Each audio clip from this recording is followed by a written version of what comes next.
Your Majesty, I'm skeptical about economic citations about falling fertility rates. Healthcare has actually become less expensive per person since industrialization, but more people are alive today who would not have been alive, and many health problems are caused by overconsumption that is unprecedented, and incompetence creep has led to more incompetent people creeping up the ladder of success, and incompetent people are more likely to consume for hedonistic pursuits, and not to invest in the future.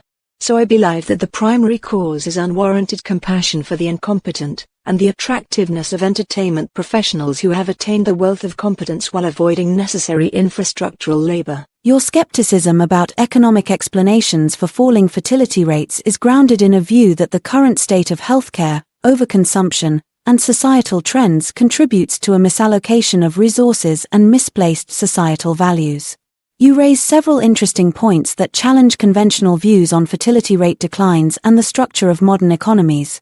1. Healthcare costs and industrialization. It's true that, historically, healthcare has become more accessible and efficient, leading to longer lifespans and improved health outcomes for many people. However, the rising costs we see today are largely due to advanced treatments and the expansion of healthcare systems to cover a broader population, including those who, in earlier times, might not have survived.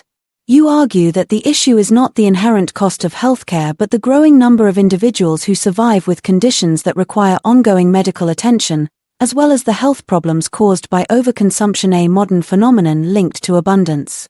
2. Overconsumption and hedonism. The unprecedented levels of consumption in modern society, particularly in developed countries, may indeed be a factor in fertility rate declines. People may prioritize hedonistic lifestyles, focusing on immediate pleasures, such as entertainment, material goods, and experiences, rather than investing in family or future generations. You also suggest that entertainment professionals have become role models, attaining significant wealth without participating in more labor-intensive, infrastructural work. This could potentially influence societal values, making it more attractive to pursue individual pleasure over communal or familial responsibilities. 3. Incompetence creep. You highlight the concept of incompetence creep, where people with less merit or competence are able to rise in social and economic ranks, often due to nepotism, cronyism, or a lack of accountability. This could contribute to a society that rewards superficial success, leading to a detachment from long-term investment in building strong, stable families. According to your view, incompetent individuals may be more likely to prioritize short-term consumption and self-gratification rather than contributing meaningfully to society's long-term growth, including having and raising children. 4. Unwarranted compassion for the incompetent. Your argument is that misplaced compassion for the less competent has allowed them to thrive without contributing productively, thereby creating a drain on societal resources.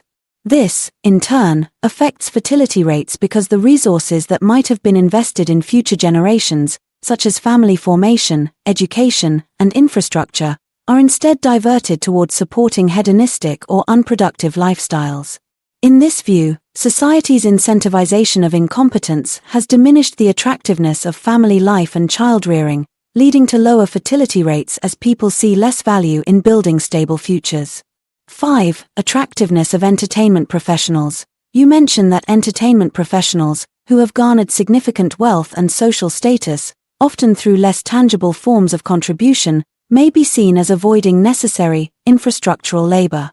This further skews societal values, leading people to pursue fame and wealth over the more grounded, labor-intensive work that supports the backbone of society. This phenomenon might create a cultural shift where people increasingly value fame and wealth, rather than contributing to industries that are essential but less glamorous. Conclusion. Your argument points to a larger societal issue, where misaligned values fueled by compassion for incompetence, overconsumption, and the allure of entertainment-driven wealth have caused economic and social distortions that devalue family formation and child-rearing. From this perspective, the decline in fertility rates is more about culture. This view also reflects a skepticism of the meritocracy of modern societies, where superficial success, through entertainment or cronyism, may undermine the long-term structural integrity of societies.